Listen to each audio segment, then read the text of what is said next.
Ave Maria, cheia de graça, o Senhor é convosco.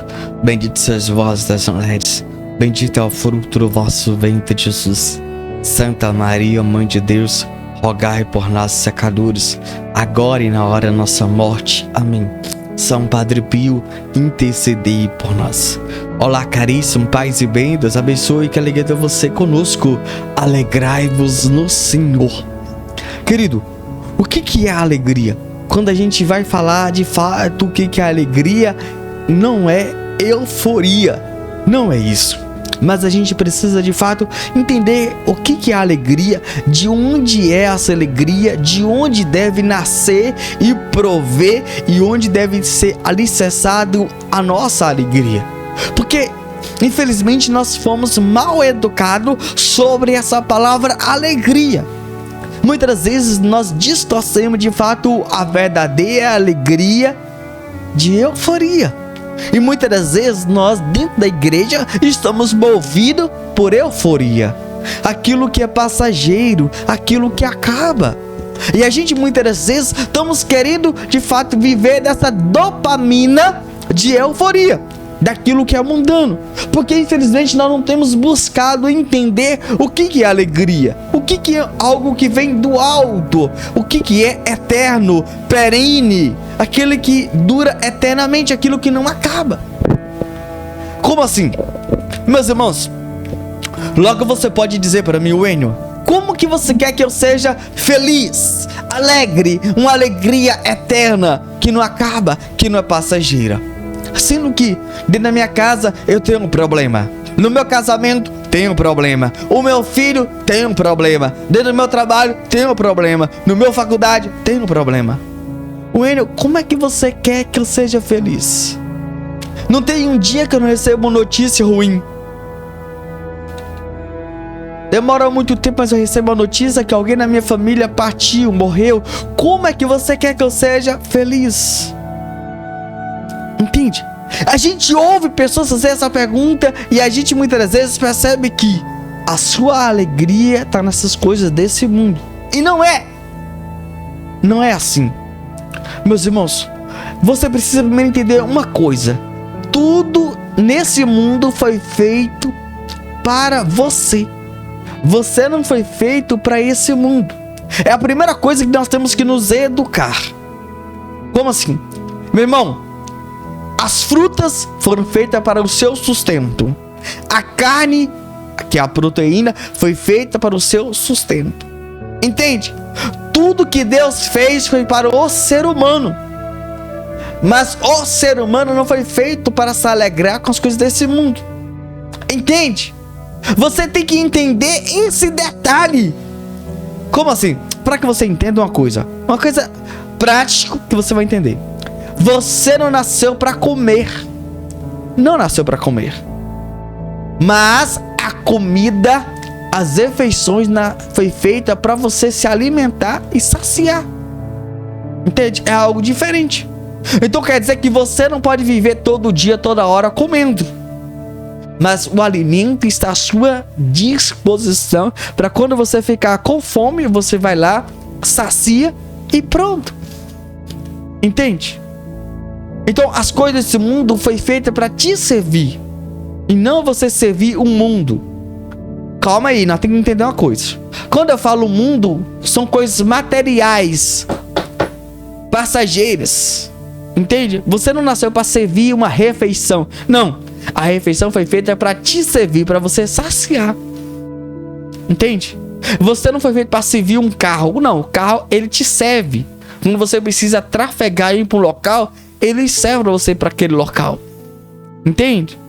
Se ele danificou, quebrou, você vai correr atrás de comprar outro. Mas quando ele quebra, deteriora, você não pode ficar triste porque ele quebrou, porque ele tem um prazo de validade. E quando você adquire outro, você não pode ficar feliz porque você comprou outro. Porque o carro foi feito para isso, para te servir, para você te levar você para um local e para o outro. Quando o alimento não tem na sua casa, você não pode ficar triste, você tem que buscar adquirir, comprar. Mas quando você tem, você não pode ficar feliz porque você tem. Não. É ficar neutro. Por quê? Porque a sua alegria não é essas coisas. E nunca deve ser, você nunca deve olhar para essas coisas. Por quê? Quando eu entendo que eu fui feito para as coisas do alto, as coisas do céu, é aí que você deve se alegrar. Entende? Alegrar com essas coisas. Me alegrei quando me disseram eu vou na casa do Senhor.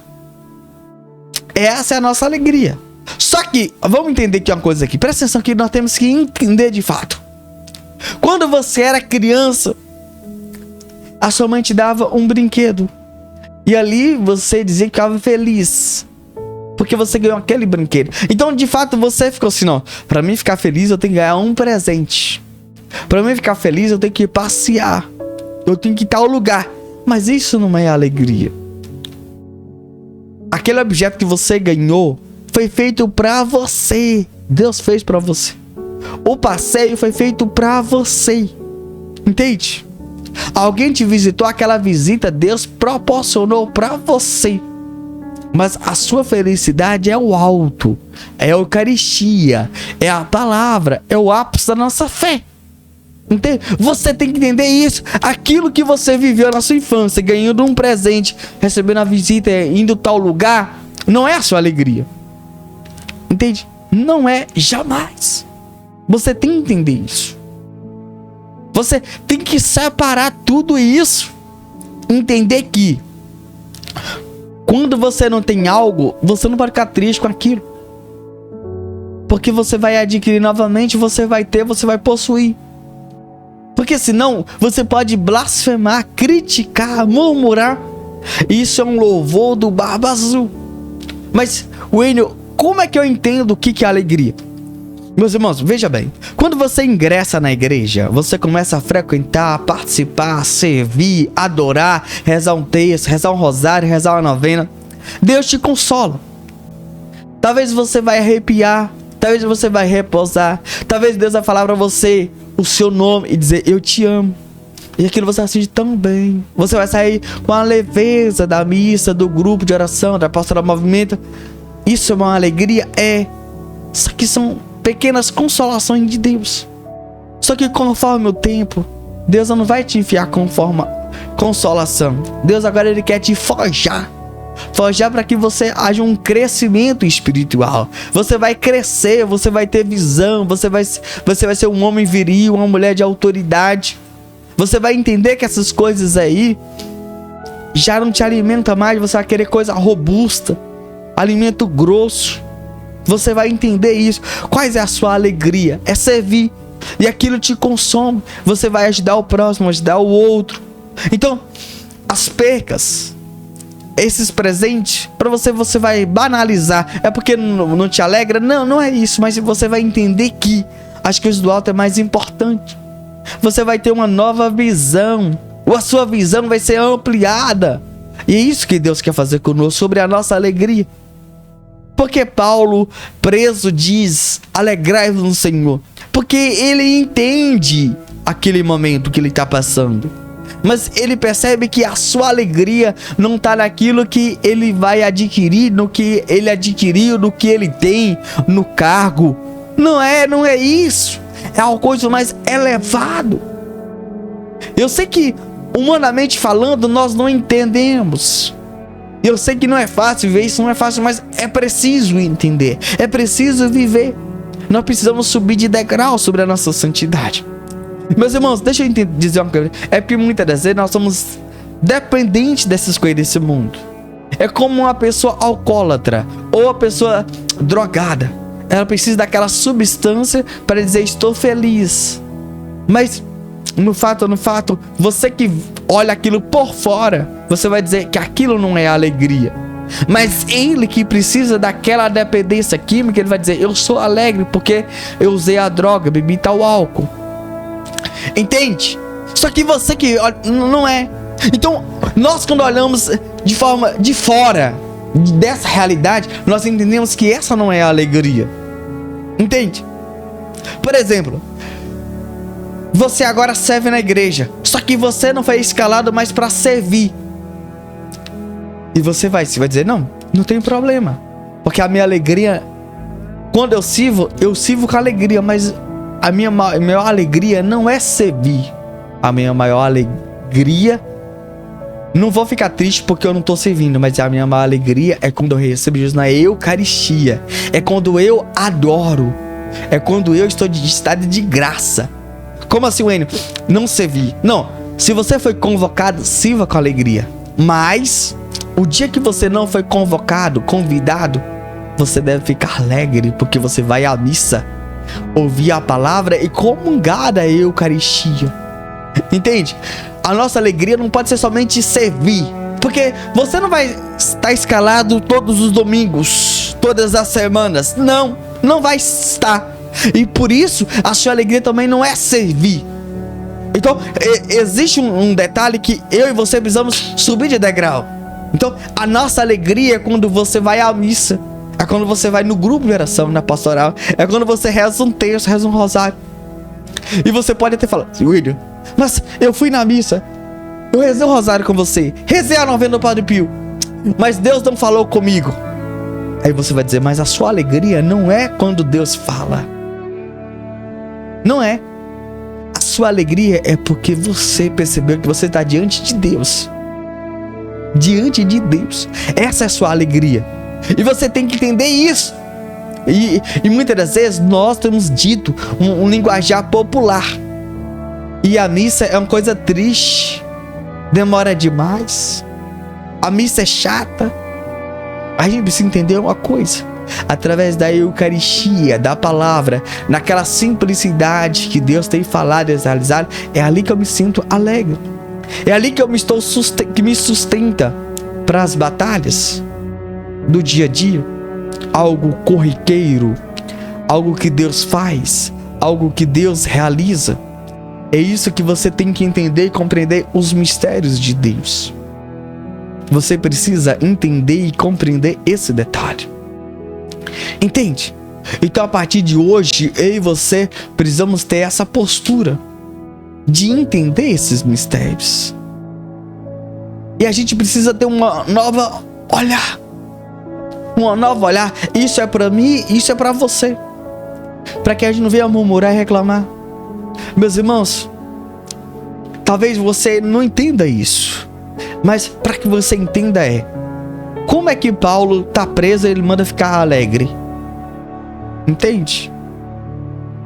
Eu vou te explicar para que você entenda uma coisa, para que você entenda isso de uma vez por todas. Talvez você já olhou para mim cego e você diz: mas como é que o Enio é alegre mesmo sendo cego? Ele não vê. Mas a minha alegria não está quando eu vejo. A minha alegria está quando eu estou diante de Deus, em estado de graça e santidade. É essa visão que você e eu precisamos ter. Entende? Nós precisamos entender uma coisa, meu irmão, é como uma escola. Quando você ingressa na escola, você faz o quê? Você vai entrar para aprender o A, E, I, O, U. Depois disso, você vai aprender a somar 2 números. Depois 3 números. Depois 4. E assim vai dificultando.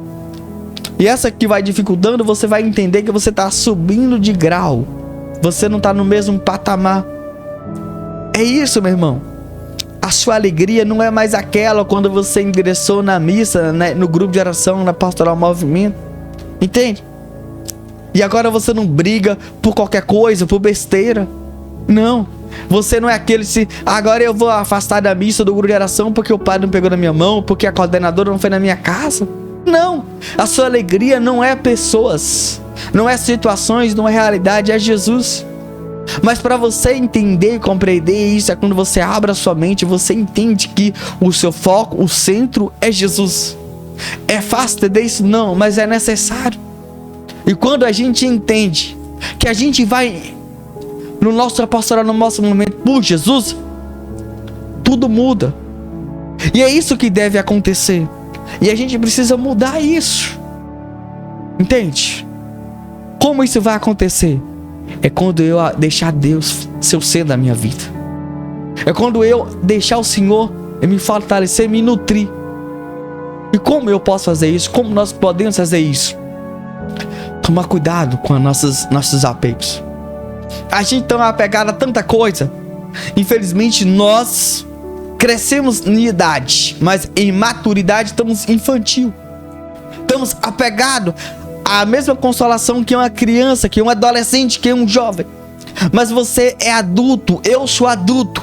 Então nós temos que nos nutrir daquilo que é as coisas do alto. Quando você é criança, você era consolado como criança. Mas agora você é adulto, você deve ser as consolações de um adulto. A conversa de um adulto, você tem que entender, você precisa compreender. Senão você precisa adquirir maturidade e pedir a Deus compreensão. Entender, você não pode estar apegado às coisas de criança. Quando é criança, o pai diz assim: meu filho, você só vai beber refrigerante após você almoçar. Você vai comer o doce, a sobremesa, após você almoçar. Então existia algo que ele falava para a criança. Mas você não precisa Deus te dizer. Hoje Deus não precisa dizer para você o seu nome, dizer eu te amo, que você é bem-vindo, que a casa é sua, pode entrar, pode sentar. Não precisa mais Deus te dizer isso. Não precisa Deus te falar isso. Não precisa pregador, padre te dizer isso. O padre, o coordenador, o pregador, o missionário, ele tem que lançar rede em outro lugar.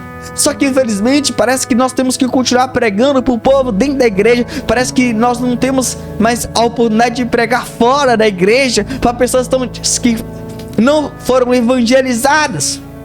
Hoje o maior problema é nós temos que pregar para as pessoas permanecer, não para atrair pessoas para entrar, para engajar na missa, no grupo de ação pastoral movimento. Entende? Porque o povo de Deus da igreja hoje está tudo doente, está tudo ferida.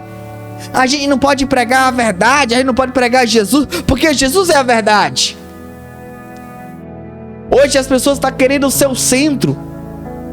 E o dia que você ser o centro, querido, a igreja vai naufragar. A igreja vai naufragar. Porque a igreja precisa de um Senhor, e o Senhor tem que ser sempre Jesus. Nunca será você. Jamais será você. Jamais será o Enio. E o dia que você querer ser o centro, a igreja vai naufragar. Para com isso. A gente precisa ter uma nova visão, uma nova perspectiva de vida. Isso é para mim e para você. Eu e você precisamos compreender esse grande mistério. É um mistério de fé. Mas entender que você não é mais criança. Você não precisa mais ser mimado. Chega de se colocar como coitado, como inferior, como Zé Ninguém. Mas você tem que entender que você é um filho e filha amada de Deus. Mas é você que tem que se colocar como um filho e filha amada de Deus. Quando? Hoje, agora. Meus irmãos, é quando que eu sou fraco, aí que eu sou forte. Você vai encontrar força na Eucaristia, na palavra, na missa. E aí você vai ver que é lá tá a sua alegria. É lá que é a tua fonte. Uma fonte inesgotável que não acaba. É uma fonte que você sacia e te supre para tudo e todas as coisas, todas as situações e toda realidade. É ali que você vai perceber que tá a sua alegria. Não é estar com amigos, não é ganhar presente, não é ter um cargo mais alto, não é. A sua alegria vem do alto. A sua alegria é do céu. Moço, meu irmão, minha irmã, você tá entenda a coisa, você tá nível 2, você não é nível 1 não. Como assim, mano? Lembra quando você jogava videogame? Nível 1 é uma área, coisa bem facinho. Quando vai subindo de nível, você dá na modalidade mais difícil. É assim a nossa vida. Nós estamos passando por dificuldade, mas nós somos felizes, nós somos alegres. Vai dizer que os apóstolos, eles perseveravam na oração, que eles eram felizes. Eles eram perseguidos, eles eram injustiçados, eles eram condenados, eles eram apontados. Mas os apóstolos eram felizes, eles eram alegres. Mas a alegria deles não era o que eles tinham, não era o que eles possuíam, não era o cargo deles, não. A alegria era o céu, o paraíso, a Eucaristia. É dizer, de evangelizar, dizer que eu sou filho de Deus. Essa é a alegria dos apóstolos. Eu queria fazer uma pergunta para você. Qual é a sua alegria? Onde você tem buscado ser alegre? É em pessoas, situações, realidades, que você possamos mudar a nossa mentalidade e compreender de fato que a alegria é que vem do alto. Amém? Nós vamos ler um relato que nós temos no nosso próprio site. Peça nesse relato que vamos ler a partir de agora, por favor.